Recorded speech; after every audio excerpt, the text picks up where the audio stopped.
This is the Rise Up See Red podcast, all about the Arizona Cardinals and the NFL, featuring insider and outsider perspectives. Enjoy the best hour of Cardinals talk on the web. Now here are your hosts, Jess Root and Seth Cox.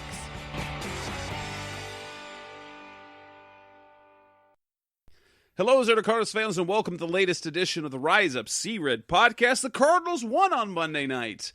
It's episode 283. I'm your host, Jess Root from CardsWire.com, the NFL Wire site from USA Today, covering our Arizona Cardinals. And my co-host is Seth Cox from AvengeOfTheBirds.com, and which is the SB Nation site covering the Arizona Cardinals. And the Cardinals won in impressive fashion on Monday Night Football. So we're recording on a Tuesday, so this is kind of extra early for us. It's the night after. And we're going to react to the win and everything kind of around that, because the Cardinals not only won, they won convincingly and are 4-2 and in second place in the NFC West. All's well in Cardinals land, would you say right now?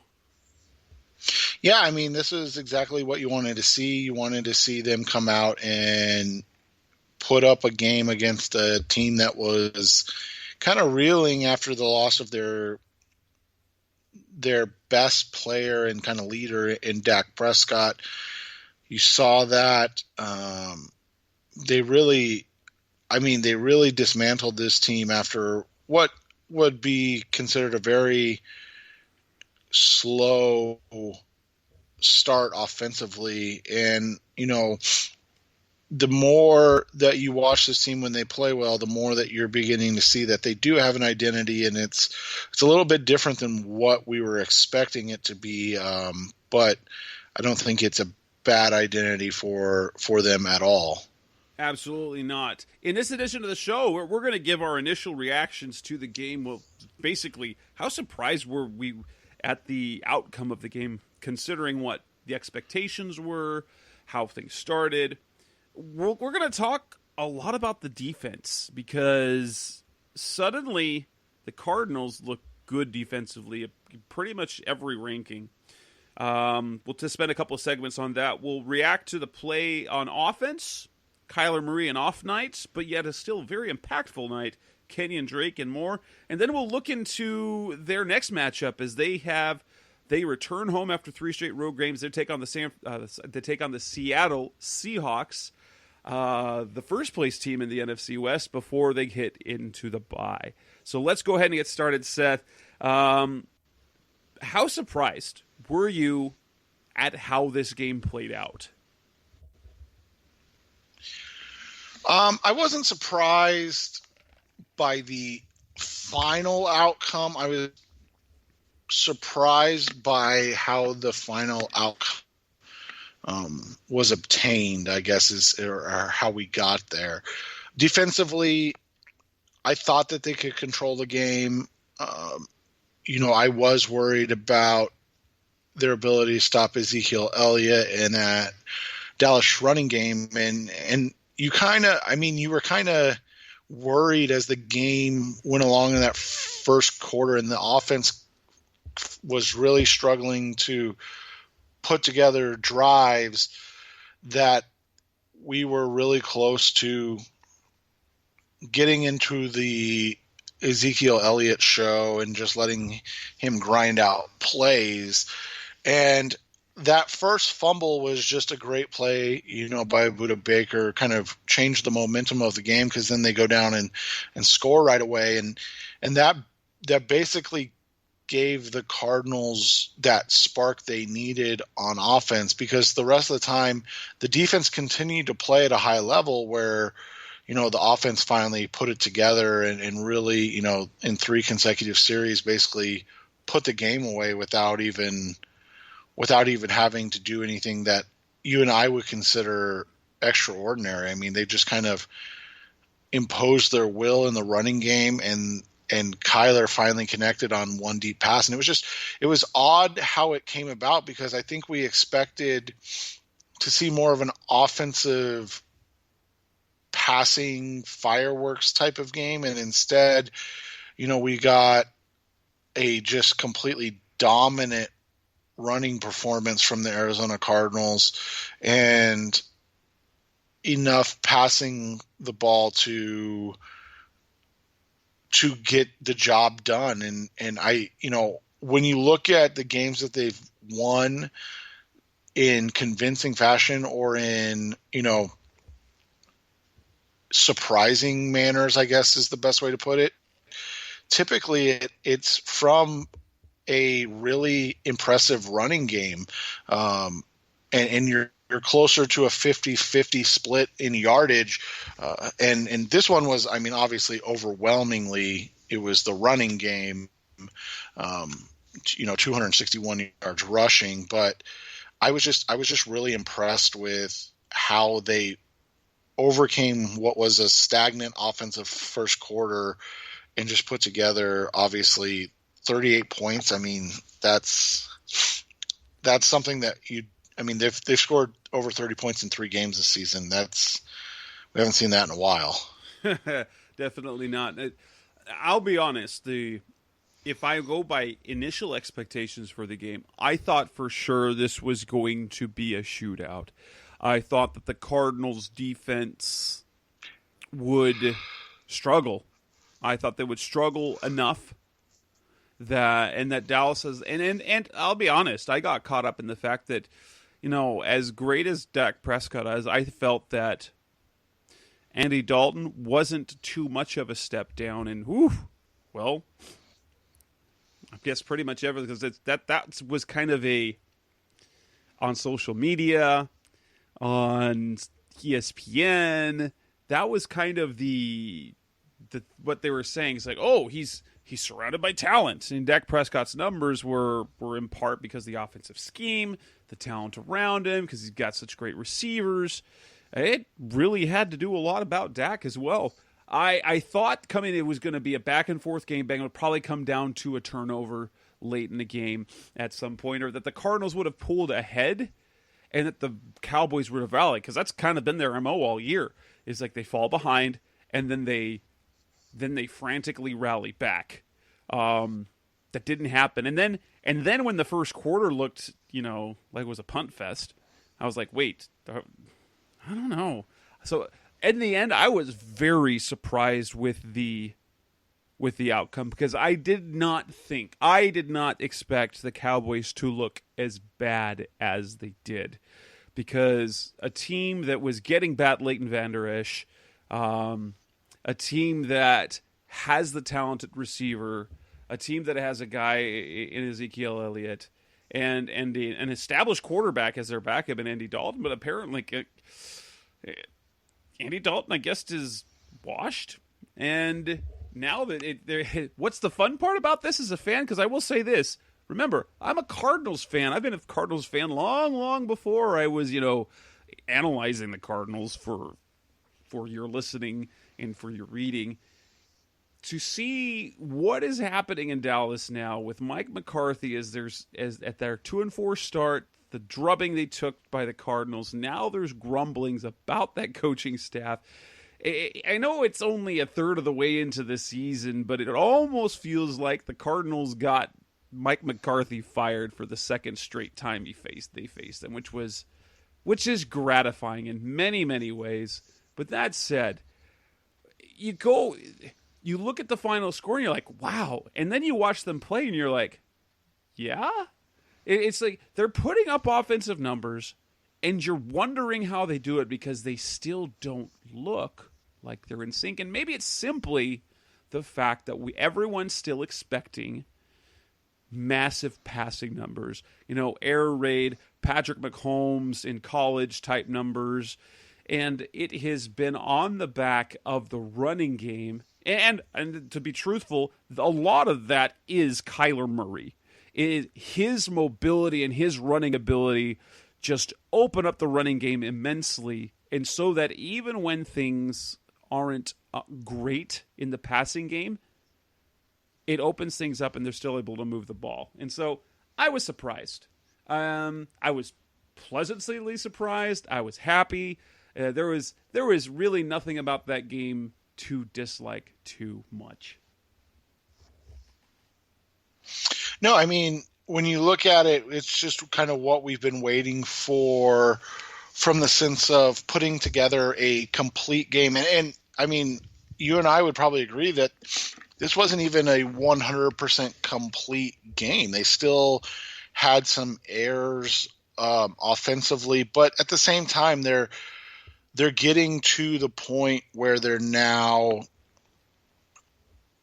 dominant in certain areas of the game, where it ends up they don't have to be completely balanced. I mean, outside of really the first two games, they haven't been completely balanced in any of the other games. Even the last two wins, they had 369 yards passing against the Jets, and when I say only, I don't mean it as a slight, but only 127 yards rushing against the Jets.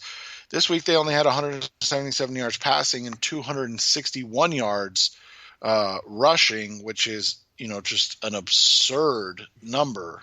And so to see that, you've got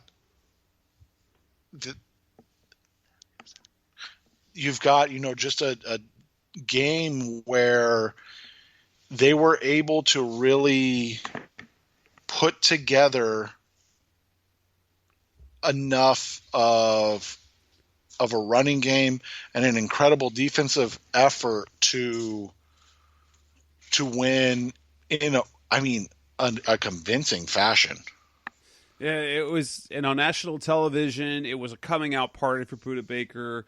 Lots to like. Coming up next on the Rise Up See Red podcast, the best of Cardinals talk on the web. Let's start with the talk about the defense specifically, but we're going to try and balance out the results of how good is the Cardinals defense and how bad is the Cowboys offense. That's coming next on Rise Up See Red. We're back on the Rise Up See Red podcast, the best of Cardinals talk on the web, and the defense was the kind of the story of the game last night, Monday night against the Cowboys, because of what they were able to do. We've seen the defensive metrics so far this year, and I mean, we still have the Carolina game on our mind, but now we're looking at 6 games, and 5 of them, they are doing well in key metrics, which is getting to the quarterback, getting off the field on third down, and keeping teams out of the end zone in the red zone.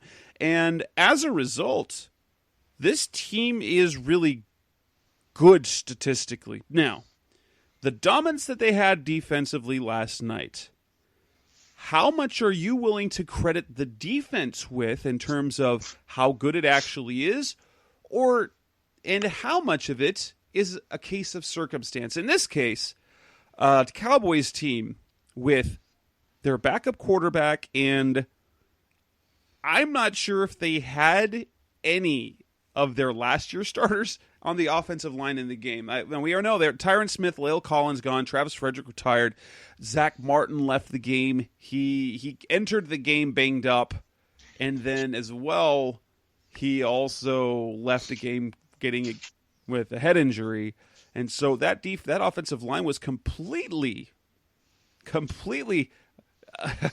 just backups, and backup defensive linemen tend to do better than backup offensive linemen because backup defensive linemen even play. Backup offensive linemen don't typically play a lot, and so how much can we credit the Cardinals for their defense? Even again, we've got 5 out of 6 games where they are great defensively. And how much do we want to blame or to discredit them for the opponent they were playing?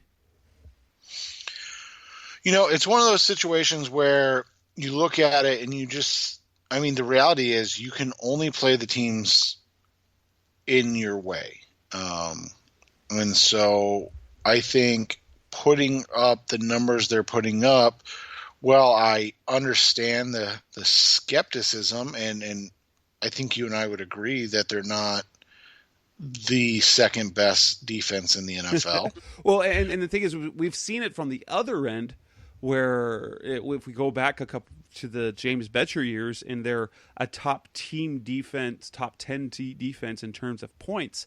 but then they're average to below average, even 19th in scoring defense, and that was even before they were playing top offensive teams. And so Cardinals fans naturally are skeptical about defensive performances, and more so with the defensive coordinator in Vance Joseph that pretty much everyone wanted to fire last year. Well, and I mean, here's what you look at. I mean, the number one team in scoring defense in the NFL right now is the Baltimore Ravens. They've played the Cleveland Browns, the Houston Texans, the Kansas City Chiefs, who they gave up 34 points in a loss to, the Washington football team, the Cincinnati Bengals, and the Philadelphia Eagles.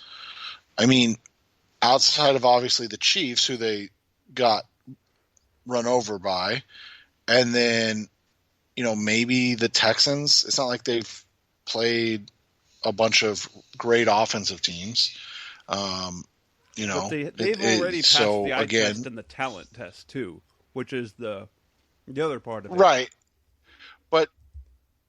But I'm just saying, in the sense of, you can only play those teams that are on your schedule. I mean, you look at the Pittsburgh Steelers, same thing. They're third in defensive scoring, and I mean, their opponents, again, they're bad. I mean, you're talking about the Giants, the Broncos, the Texans, the Eagles, and the Browns. I mean, it's not like they're playing.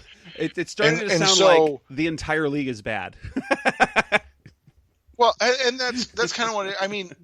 The defense that's been, when you look at it and you go, okay, who's been good defensively, and you to use scoring defense, and I know that's not the be all end all, but when you look at the scoring defense, I think the teams you look at initially, you go, okay, I think the impressive teams right now are the Tampa Bay Buccaneers. And, they gave up 34 in their opening game to the Saints. They gave up 31 in a win over the Chargers. But it was that lasting impression of giving up only 10 points to the Green Bay Packers that really makes you go, okay, this is a really good team, right? Like, and it kind of just is who and when you play somebody. I mean, I think we would all agree that the Cardinals are not I would even say a top 5 scoring defense in the NFL in terms of, like you said, pure talent. But I don't think it's out of the realm of possibility that they're a top 12. And the further the season goes along, the more chances they're going to have, to improve on that. I mean, you look at what they've got coming up, and obviously this isn't, we're not going to go too far out, but I mean, they get the best scoring offense in the NFL in the Seattle Seahawks. Okay, this is going to tell.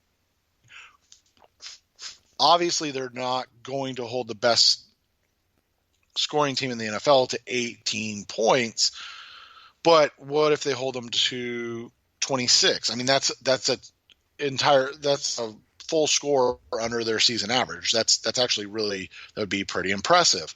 Then they get the Miami Dolphins, who are apparently going to start Tua Tagovailoa.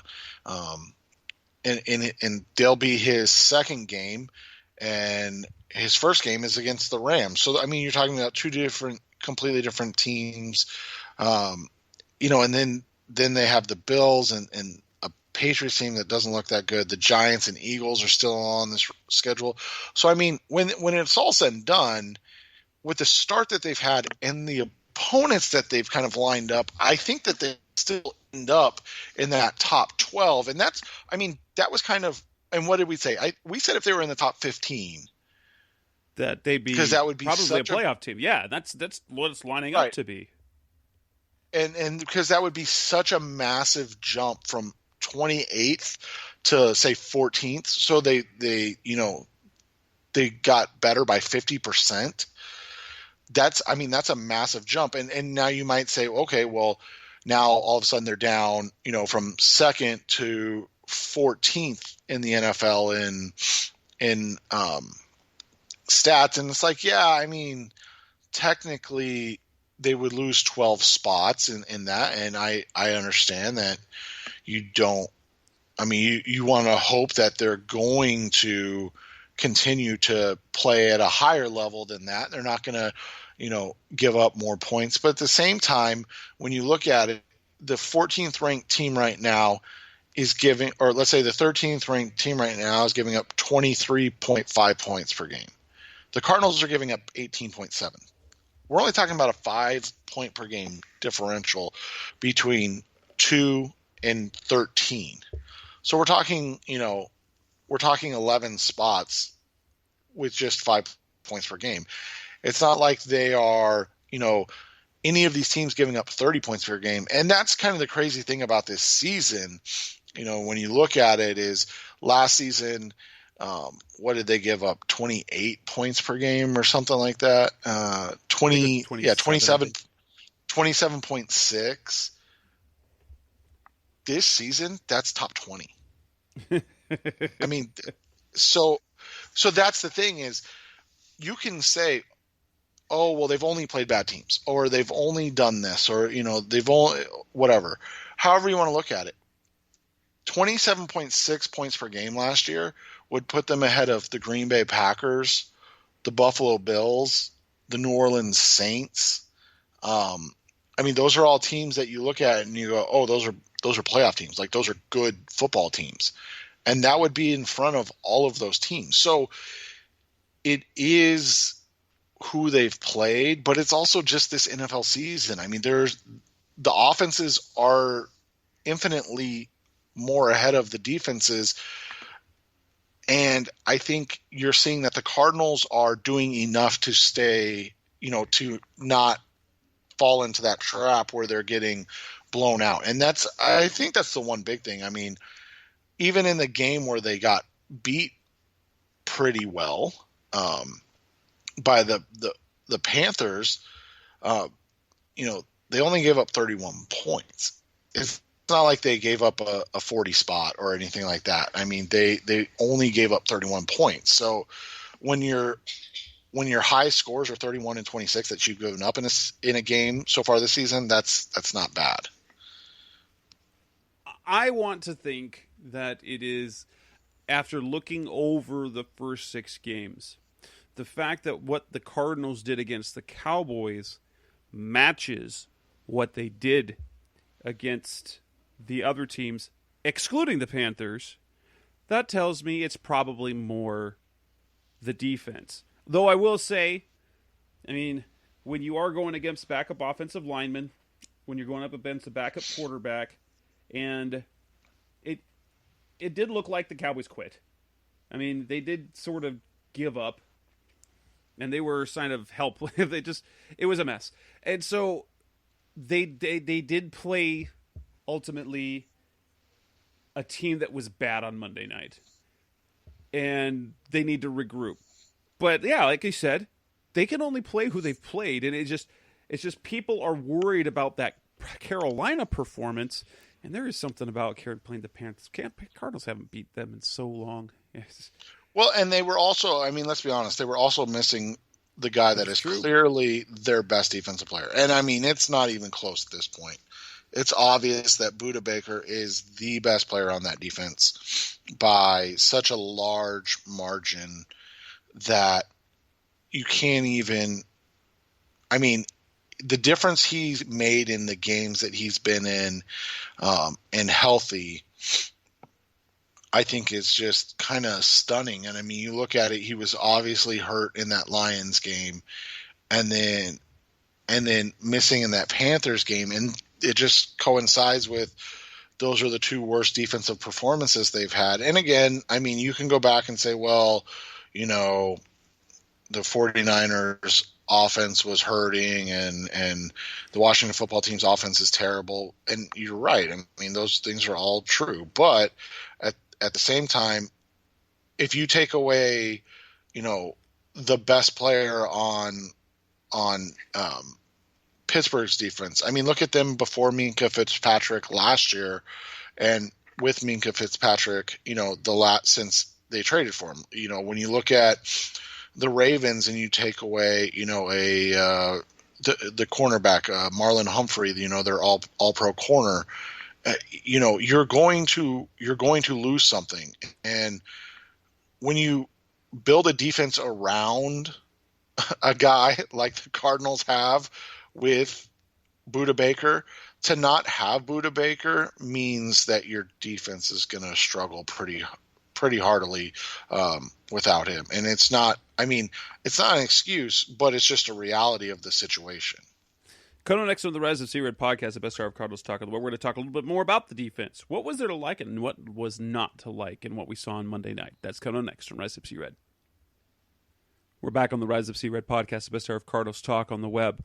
So, what was there to like specifically about what the Cardinals did and on defense, and were there things to be concerning? I'm going to go with one off the bat, is the fact that, especially early, they still got pressure. And so we were talking about it off the air. It's very interesting, the fact that the Cardinals lose Chandler Jones, and then suddenly Vance Joseph appears to become a better defensive coordinator.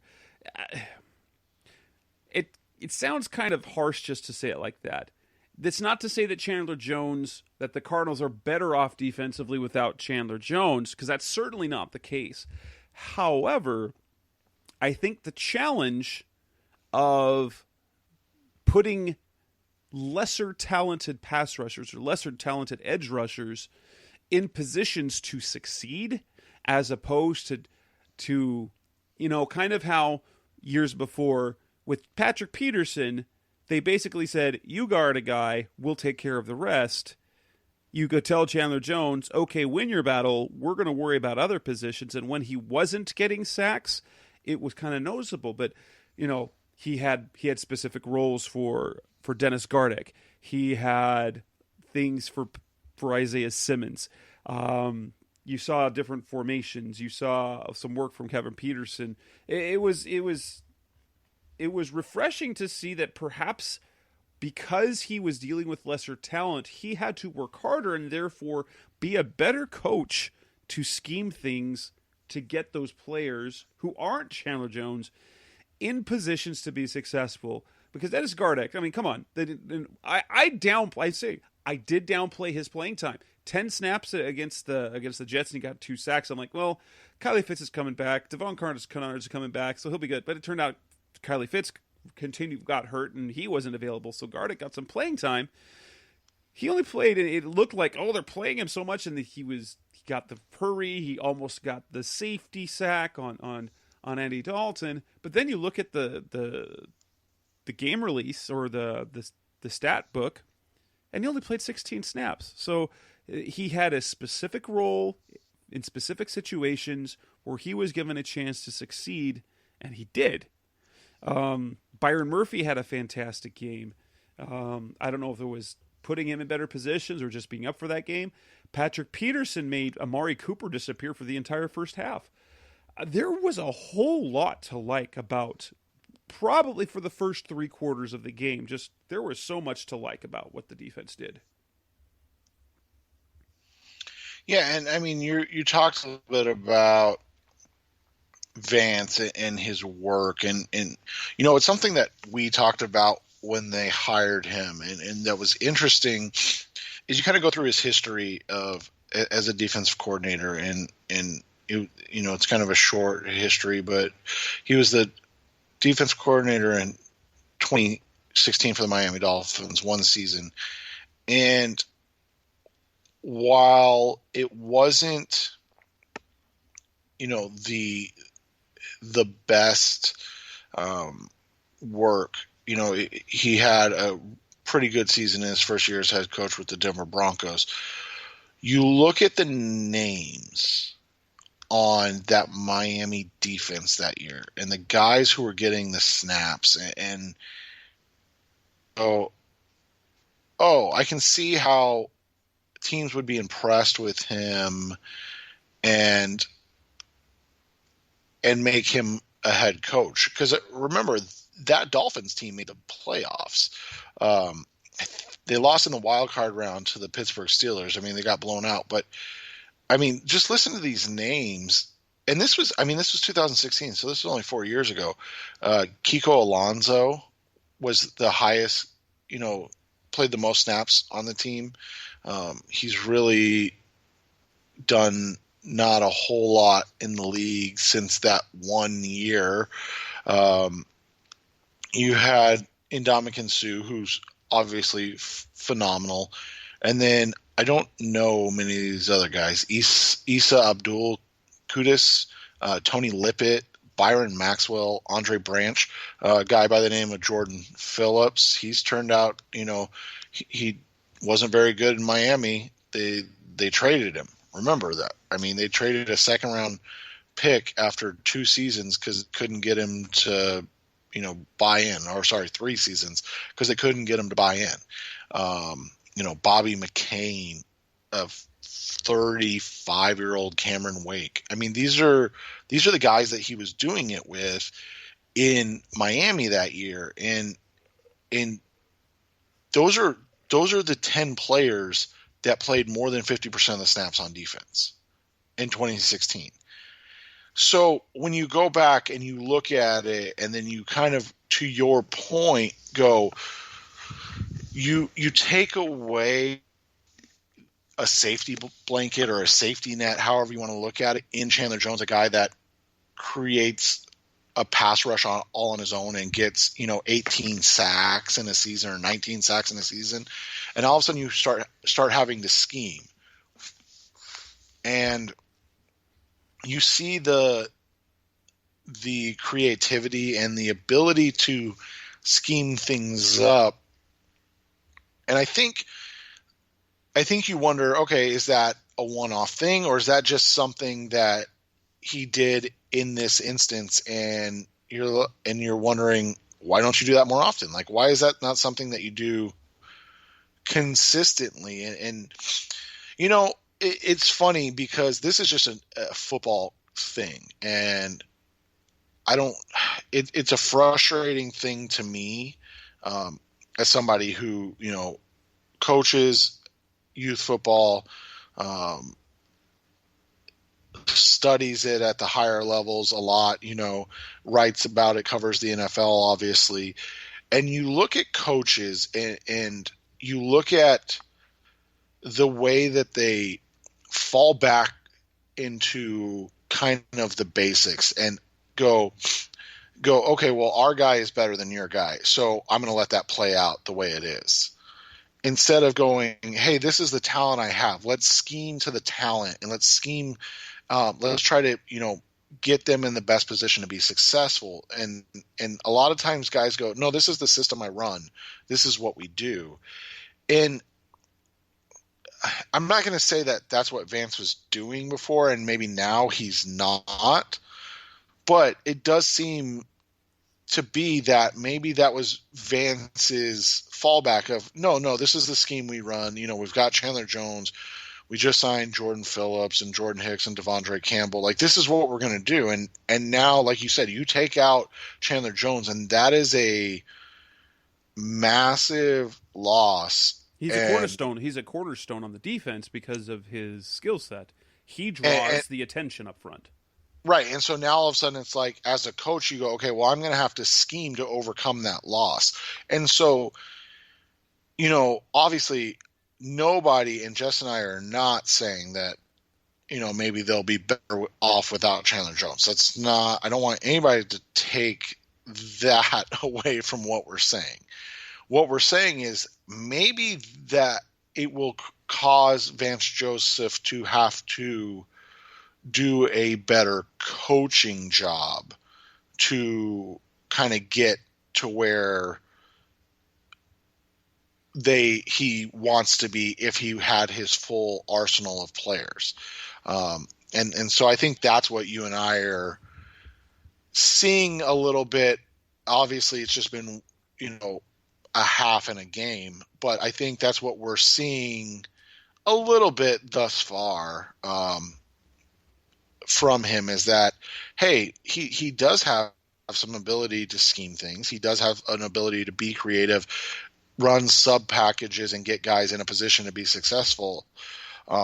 It sucks that it looks like at this point it had, it took losing an All-Pro for him to get there. But, maybe in terms of overall effectiveness, you look at that and go, well, they weren't going to win a Super Bowl this year anyways. And maybe I'm wrong on that, but they were likely not going to win a Super Bowl this year.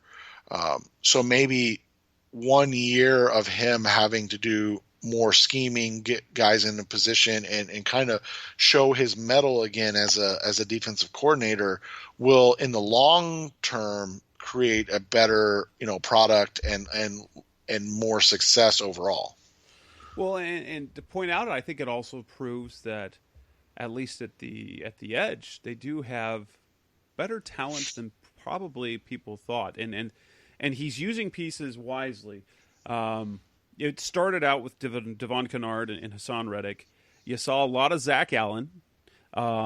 You'd see Kennard come out for Dennis Gardeck in some cases, and so you had Reddick and Gardeck rushing the edge on clear passing downs only. It was just really useful the way he did things, and it was roughly what I expected it to be, except that Kylie Fitz was hurt, and it wasn't Isaiah Simmons being used. I expected Zach Allen to get that sort of run protector position, and I expected to see Hassan Reddick. But instead of Gardeck, I expected rotation of Fitz and a little bit of Isaiah Simmons, which we didn't really get on the edge, although he did get some playing time. Yeah, and you look at it, and I think, I noticed a couple packages where they had Kennard lined up as like their nose tackle in the pass rushing situation. And so that's the thing is, again, when you can't just go, okay, this guy's better than everybody else, in terms of Chandler Jones, and instead you go, okay, how do I manufacture a similar result without Chandler Jones, which again is impossible. I mean, it really is. You have to get creative. And so, yeah, you get Dennis Gardeck in on passing situations. You drop to the nose. You bring in, different packages of guys. You put Isaiah Simmons on the field and let him drop back into coverage. I mean, you do different things, and all of a sudden now you're seeing maybe the result we were expecting with Chandler Jones, but it's, obviously happening because they just don't have Jones. Now, other things to like, the big-time Dallas receivers didn't have much of an impact on that game. CeeDee Lamb picked up some garbage time yards. Michael Gallup had a couple of plays. But Amari Cooper was – and Patrick really – I don't know why they went away from it, but he basically followed Amari Cooper in the first half and did nothing. So you got great play from the secondary. Buda was all over the field. Kirkpatrick gets an interception. Buda gets an interception. Byron Murphy played himself a hell of a game. Maybe it was playing up because of the hype that CeeDee Lamb was getting, or we're continuing, or let's be honest, it was just last week that he stopped having to play two different roles, and Kirkpatrick was now in shape enough to play all the border corners, whether it's 2 or 3 corners in the game, and Murph just comes in the nickel now, and now he's thriving. We continue to see the Cardinals actually do well guarding the receivers, and then the Cowboys just didn't take advantage of the middle of the field, and maybe they're scheming that better because against Carolina that was the big thing over and over and over and over and over and over, and it looks like they've kind of fixed that problem. Now, things not to like, I think first and foremost you have to look squarely at and hope that when Drake Kirkpatrick came out, that it was simply to give Kevin Peterson work, because Kevin Peterson did struggle badly in his reps late in the game. Yeah, and I think a lot of that came down to where it was happening, I mean, let's be honest. I like Kevin Peterson, but I would never ask him to shadow a number one receiver, and asking him to cover Amari Cooper seemed a bit silly at times. But that's the nice thing about being up 38 or 31-3 is that you can do things that you would probably never realistically look at doing in an NFL game if when you're up by that much. And so, whether it's getting Isaiah Simmons more reps, whether it's getting Kevin Peterson reps against really good receiving, other receivers, I think it just puts the Cardinals in a better position later on if they need quality snaps out of those guys in a big game, where you say, God forbid, Byron Murphy goes down for a game, twists an ankle and he can't go, and now all of a sudden you need Kevin Peterson to go out and play against Seattle or get reps against the Rams in a game that has playoff implications. That's what you're doing there, is getting that guy run. And the other thing is, you're seeing if that was to happen, can that guy play? Because let's remember, they just signed Prince Amukamura to the practice squad. That might have been all right, Kevin, here's your chance to show us that you can be that fourth corner on the roster, and we don't have to elevate Prince. And maybe he failed. I mean, that's a fair question to ask, is that maybe he did come up short in that opportunity. Yeah, and other than that, you continue to see them do well on third down. You see them do well in the red zone. They're getting to the quarterback.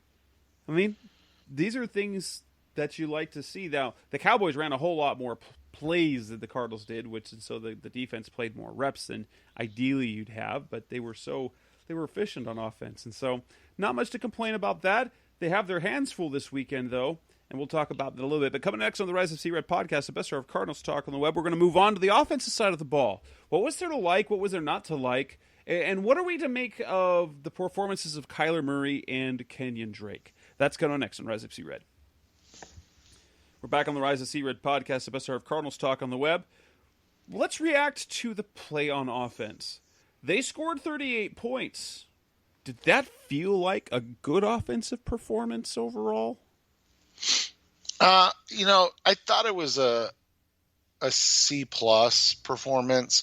They had a couple big throws, or big passing plays. They had obviously a dominant rushing performance, but they lacked the consistency in the passing game to give it anything more than an above average, or average to slightly above average performance. It wasn't good. It wasn't great.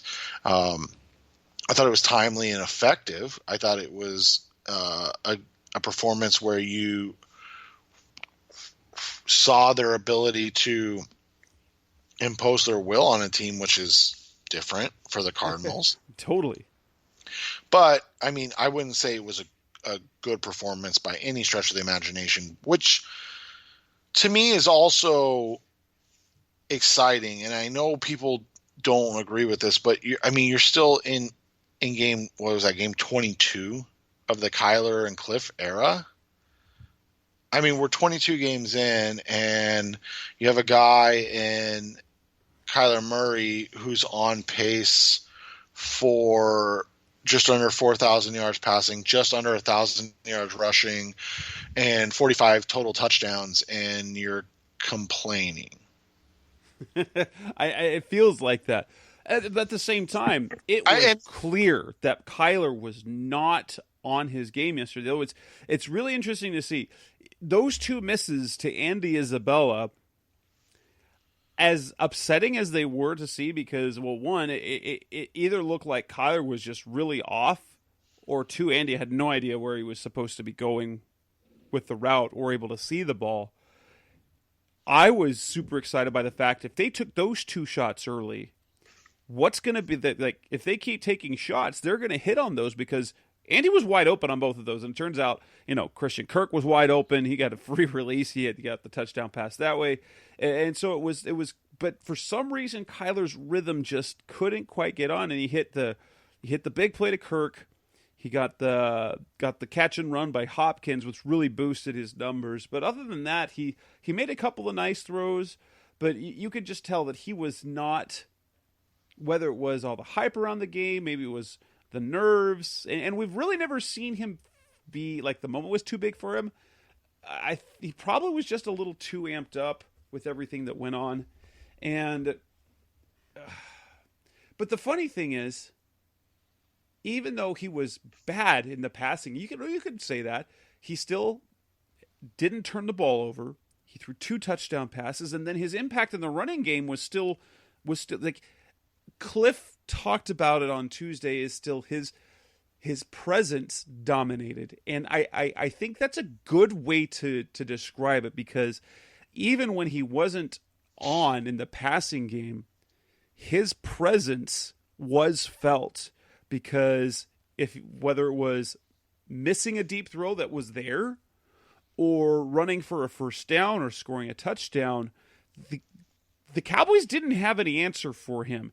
The failures or the mistakes that were made by Kyler had nothing to do with the Cowboys, pretty much. And it was all about him, which is both, concerning and both encouraging at the same time, because it's not like the Cowboys did anything.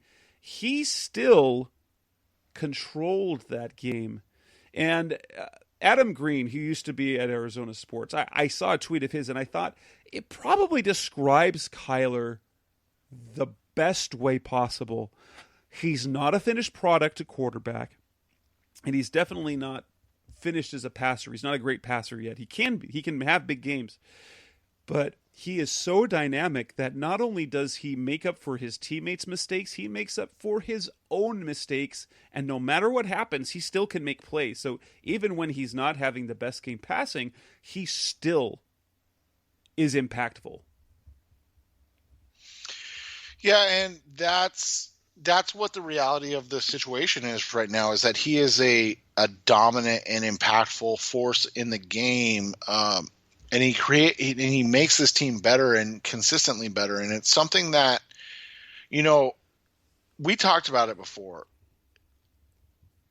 We're used to quarterbacks that throw for 40, and obviously not in Arizona, but we'll just say from Arizona, the best quarterbacks in Arizona history have led the team, to 35 touchdown passes and maybe had 2 rushing touchdowns. So you look at a guy that throws for 4,400 yards and 35 touchdowns, and you go, that's a quarterback. That's how you have a great quarterback season. And you look at Kyler and you go, okay, well, what if he has 4,900 total yards and 45 total touchdowns, but it's only 3,950 passing yards and 950 rushing yards, and only 27 passing touchdowns, but he adds in, or 29 passing touchdowns, but he adds in, 16 rushing. Is that a good season? Yeah, that's really, really good. And that's the thing, is people will look at it and go, well, he only threw for 3,929 touchdowns. And you go, yeah, but he impacts the game in so many other ways that he doesn't have to throw for 5,000 yards and 50 touchdowns to have a great season. And that's the thing, is I also think he's in season 2. He's going to get there. It may never be 5,000, but he's going to be a guy that goes for over 5,000 total yards in a season and probably gets over 50 total touchdowns. That's crazy.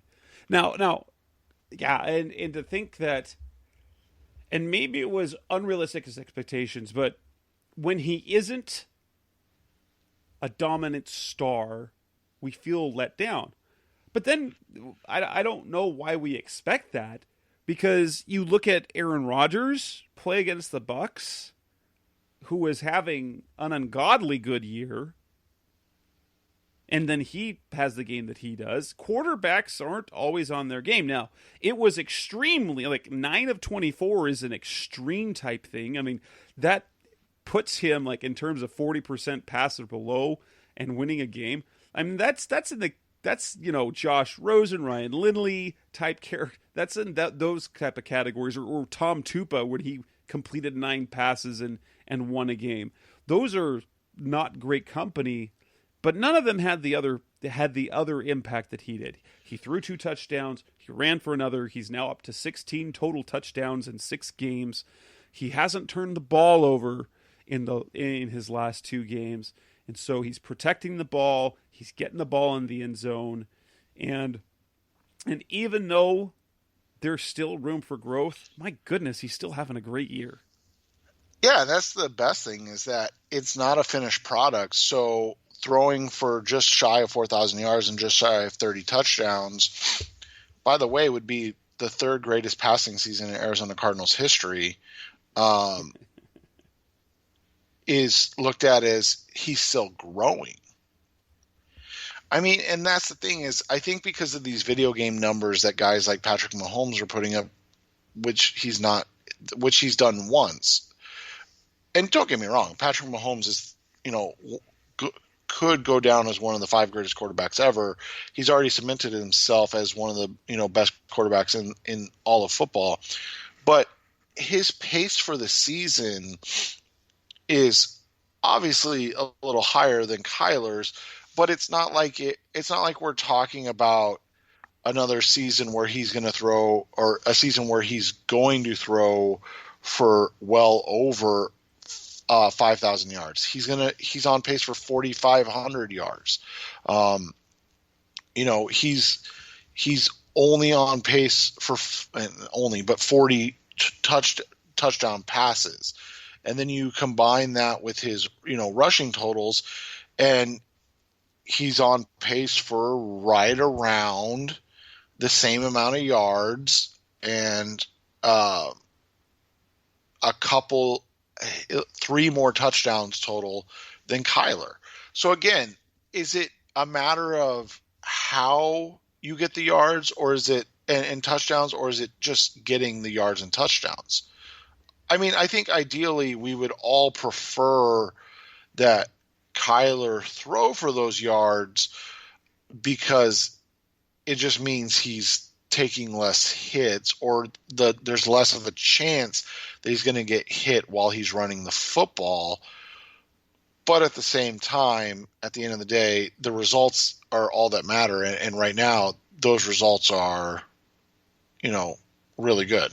Yeah, and I think what it is there's probably the feeling deep down where we know, or we think, that the production and the running game is a finite thing, and that for him to have the long-term success, he's going to have to get the passing numbers. But that might not necessarily be the case. I mean, we've seen it from other, Steve Young went from being super mobile to a great passer who could run.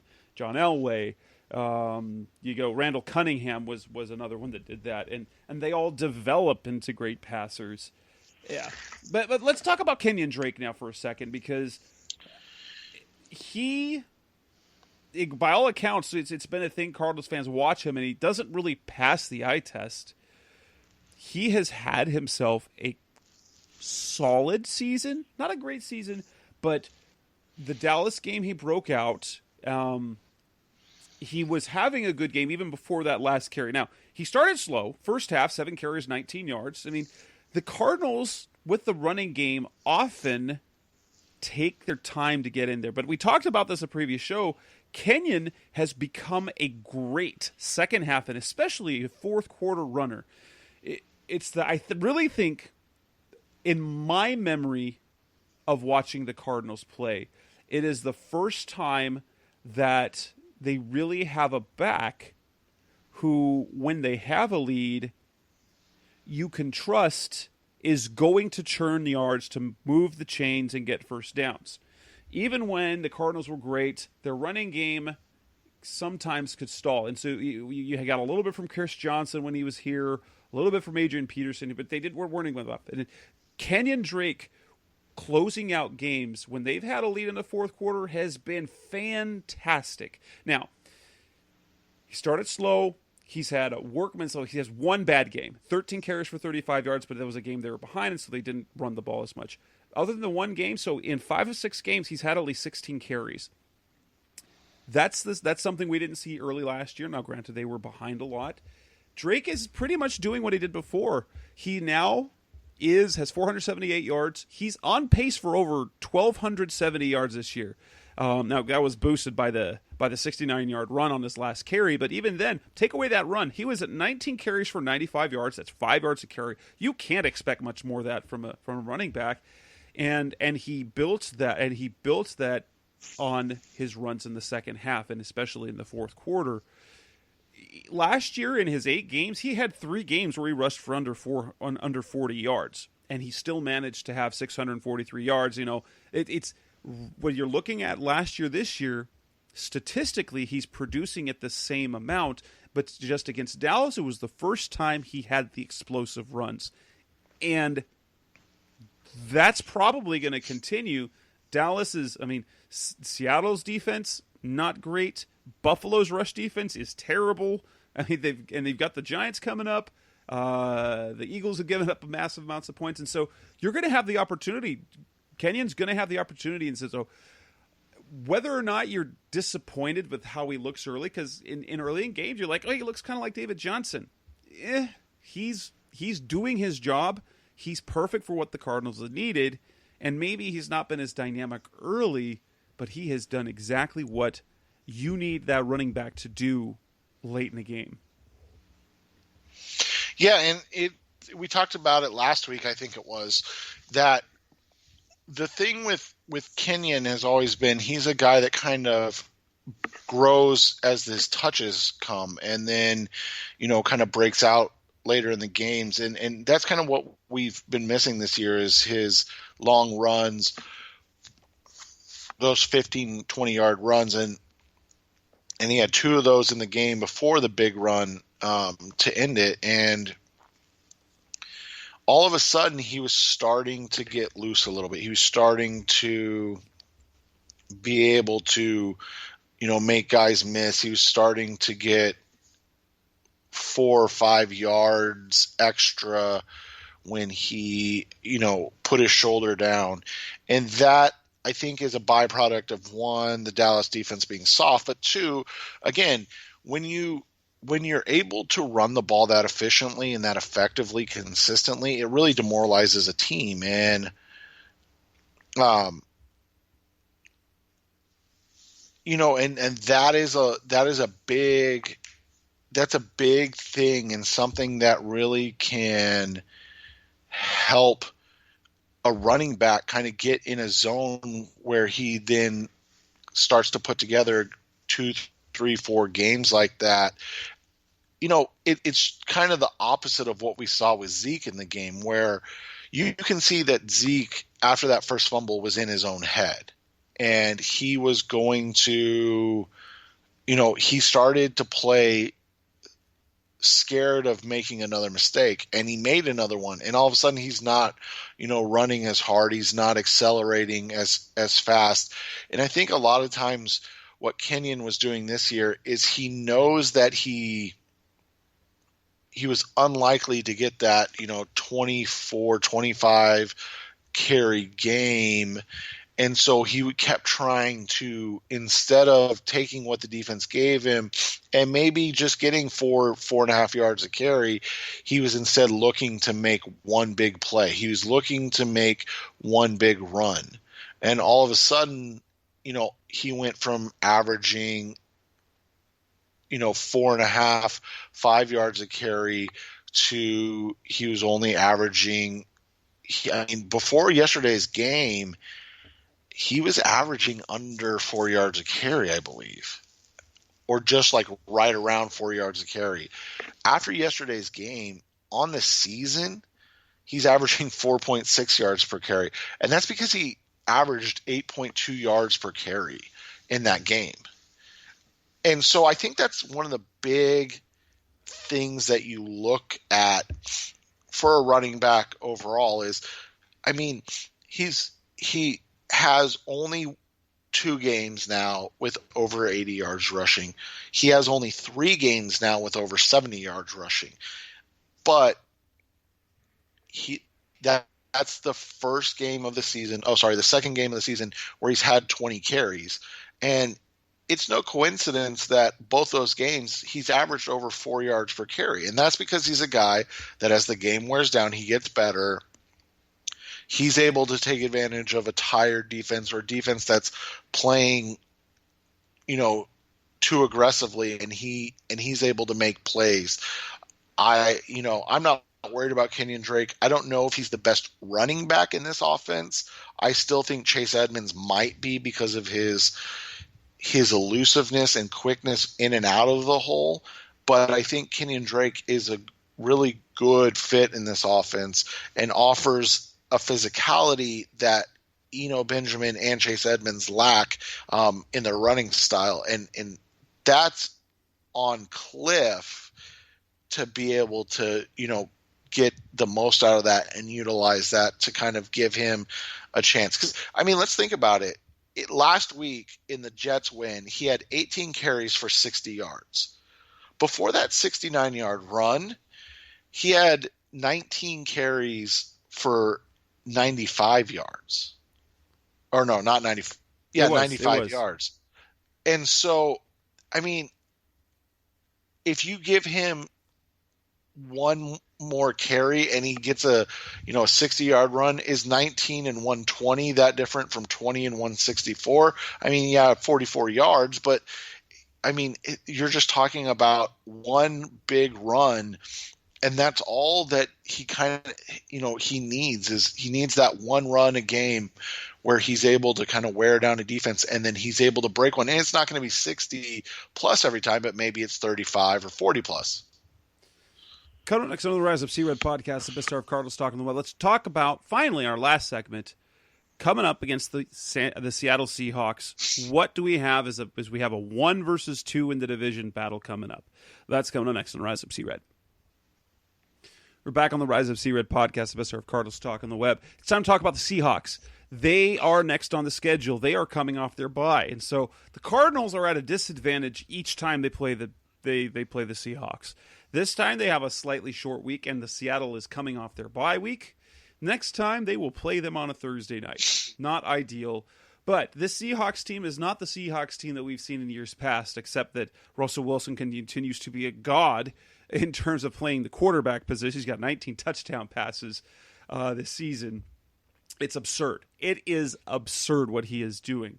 However, they fall behind consistently because their defense has been very, very bad this year. How is this going to play out this year? And I have to point out, the Cardinals have not beat the Seattle Seahawks in their home stadium since Russell Wilson's debut in 2012. Yeah, and I don't look at this game and go, oh, well, this is definitely a game that the Cardinals should win. I don't think they're favored, are they? No, it's 3.5 for the Seahawks.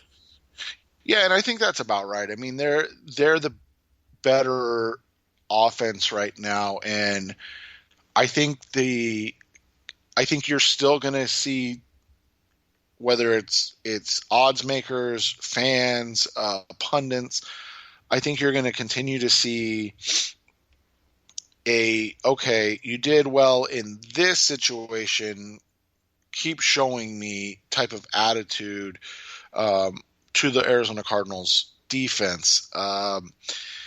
So, a 3.5 point Seattle favorite, I think it's fair.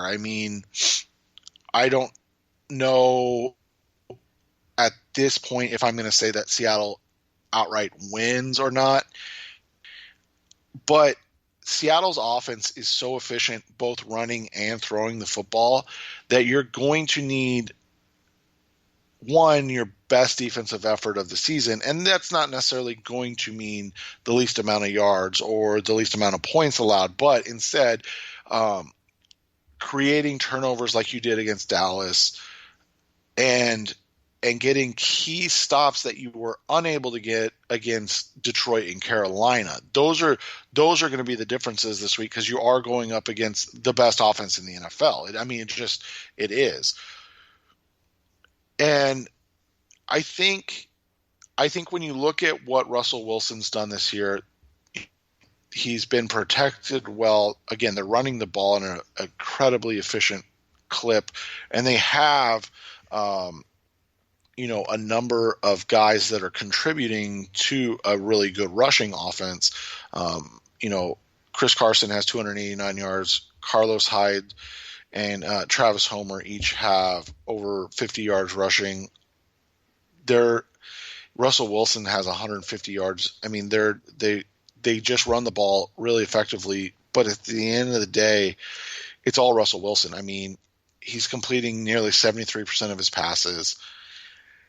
His touchdown percentage, I'd have to look this up because I don't know for sure, but I've got to imagine it's the best that we've ever seen in NFL history, because it's at 11.2%.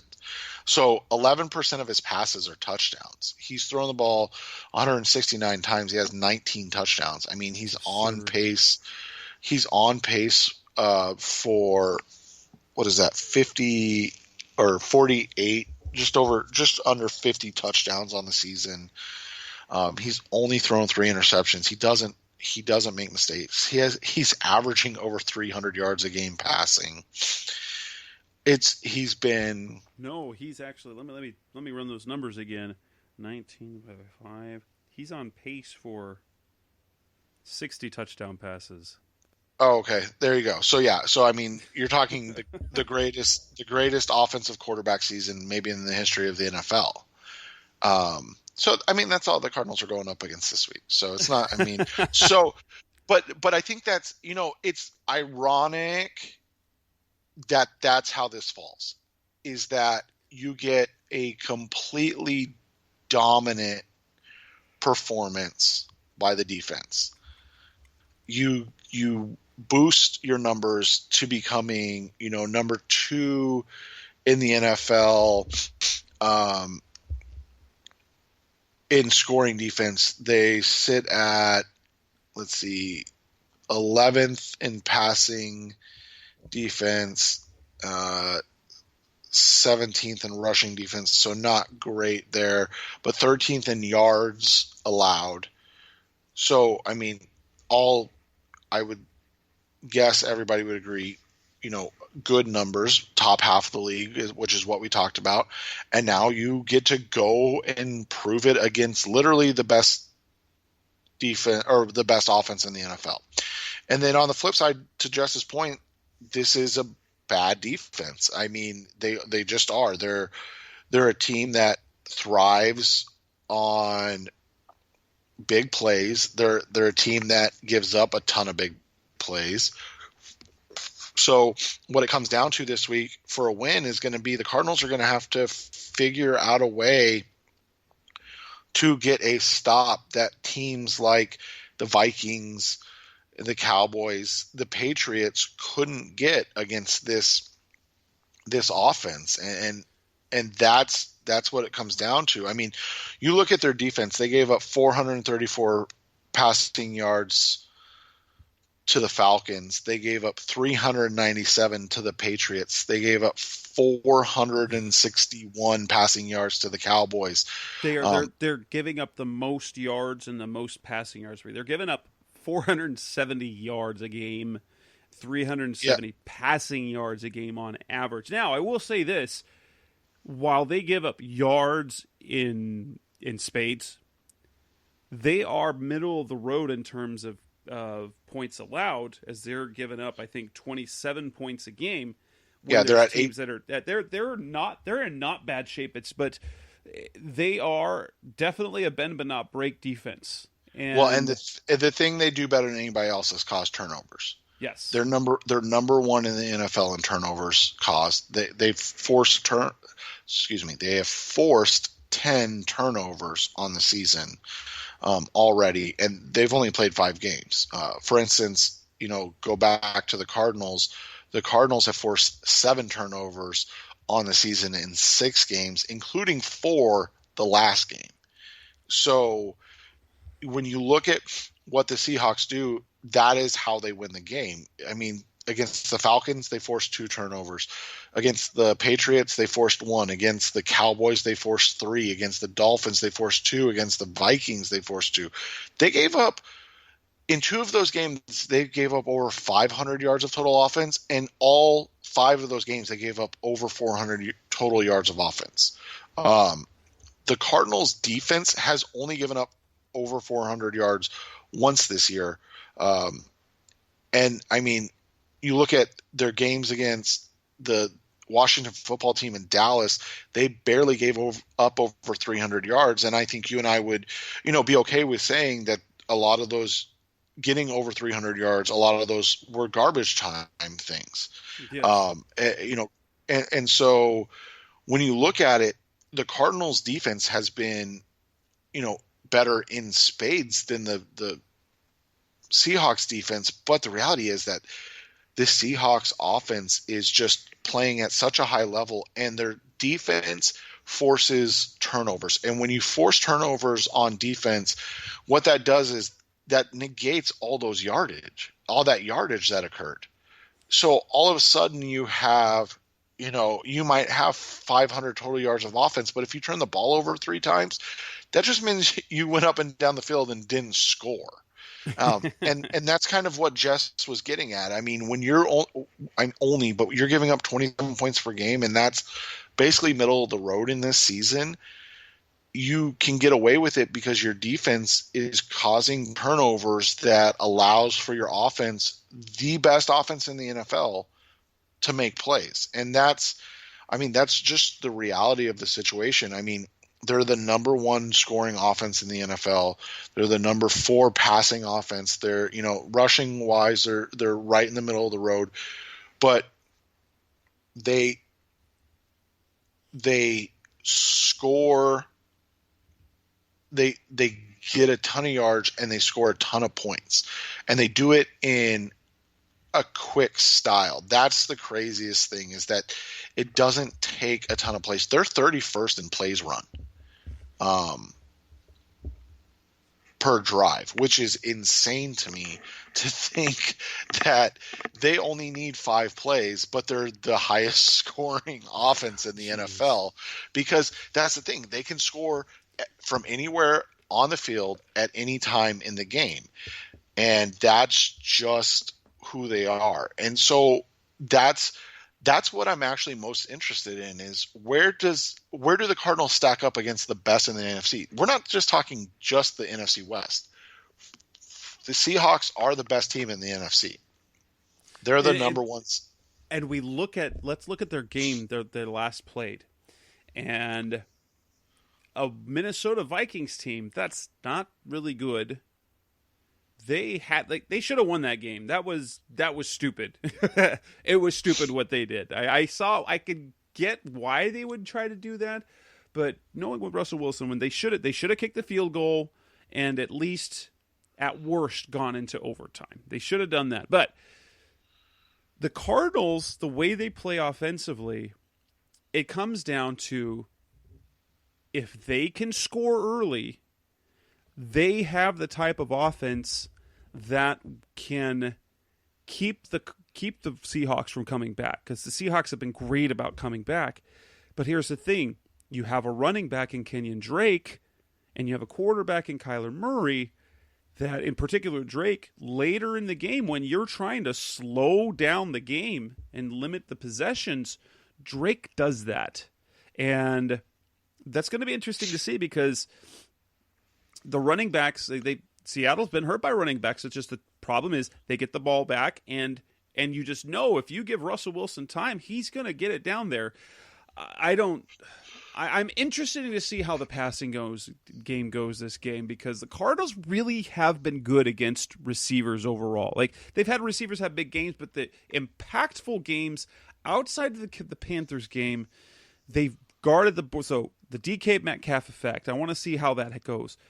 Tyler Lockett, those two players in particular, and how they impact the game, I'm interested in seeing, because after what we saw, now granted it was bad offensive line and Andy Dalton, can they have similar success against those two receivers in particular? Because if they do, guess what? Then the Cardinals are going to have nice success defensively. I'm not saying they're going to they're going to win by 38-10, but I like, if they can get a lead, they have the type of offense that will be able to keep Seattle from rallying like they've done. Yeah, and that's going to be the key to this entire day, is if you can limit the possessions and you can't waste possessions, and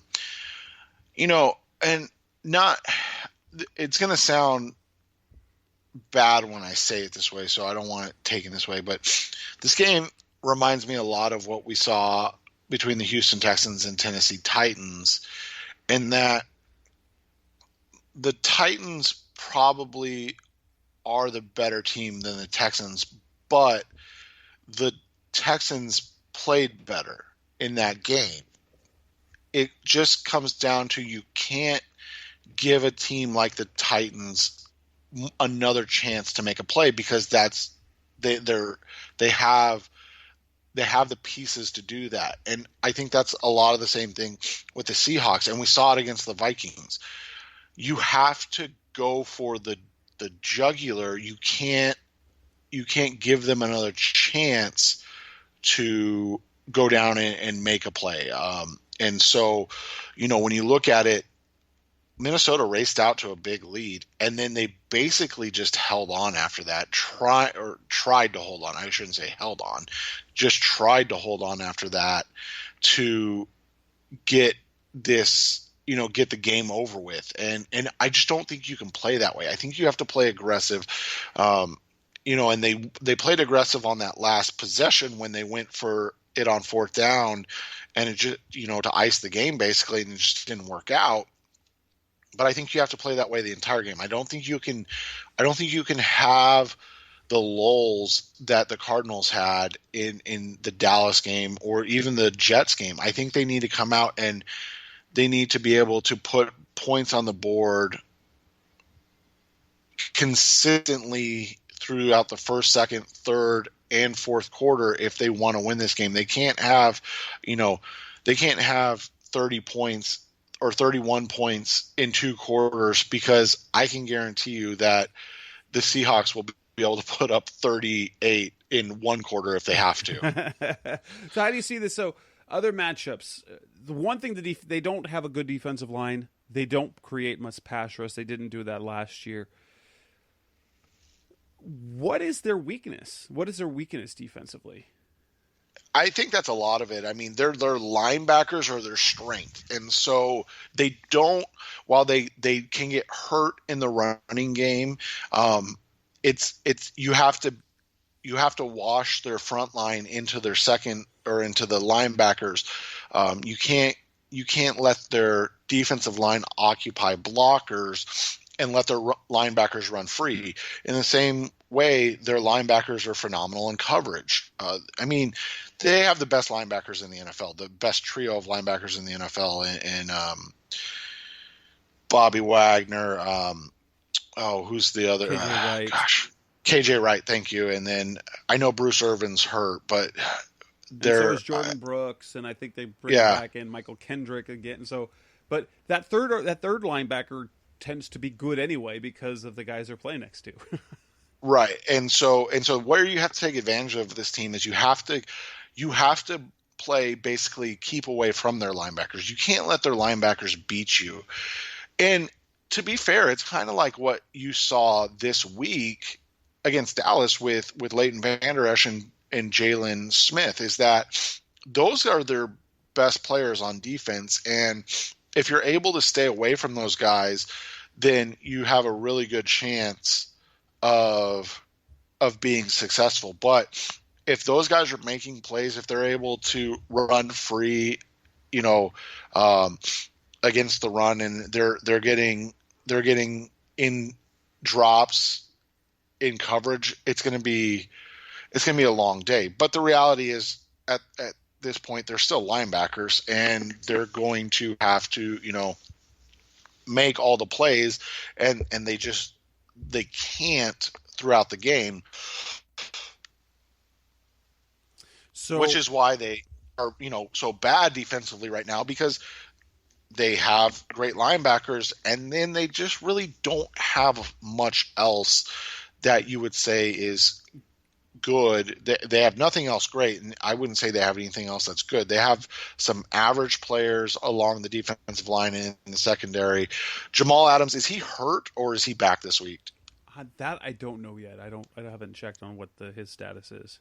Okay, and I mean, Adams is obviously another guy that's phenomenal, but he's been dealing with some injuries, so we'll see how that kind of works out. So in the end, it's going to come down. It really is going to come down to, can the Cardinals offense do enough where the Cardinals defense doesn't have to make that one last stop?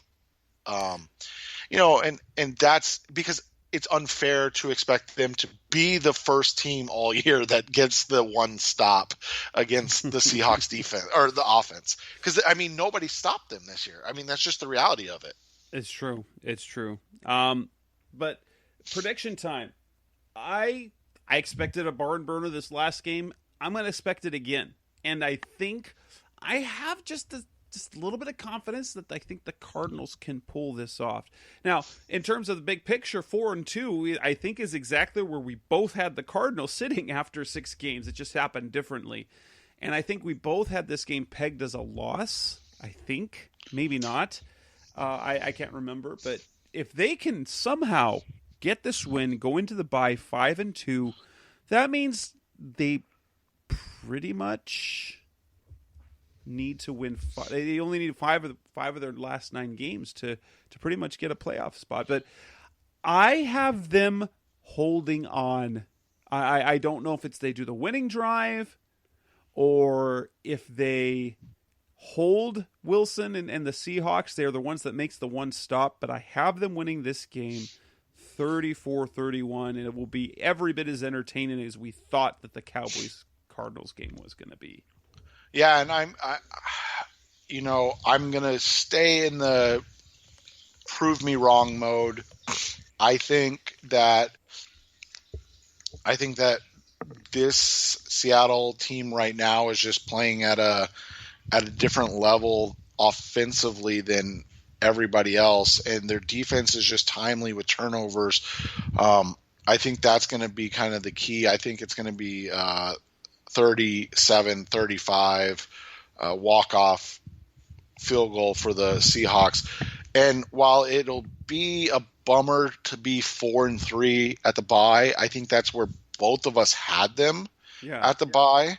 And like you said, it came in a different route than what we expected. But in the end, they're where they are, and they've played. I would say if they lose a close game to Seattle, or win a close game against Seattle, that they're probably slightly ahead of where we expected them to be at this point in season 2 of Cliff and Kyler. And with that, let's wrap up episode 283 of the show. We'll be back again next week, and we can talk about what the Cardinals do. Hopefully a 5-win team. Hopefully they've matched their last season total, and kind of talk about where the Cardinals at as they will be going into their bye week. So we'll be back again next week. That's Seth Cox. I'm Jess Root. Thanks for listening, and go Cardinals. Thanks for listening to the latest edition of the Rise Up, See Red podcast. Listen to previous episodes and subscribe to the show on Apple Podcasts, Stitcher Radio, Audioboom, or many other podcast platforms so shows are delivered directly to your mobile device. Please give the show a 5-star rating and always support the sponsors who support the show. We'll be back soon for the best hour of Cardinals talk on the web. Rise Up Red Sea, Be Red Sea Red, and of course, Rise Up Sea Red.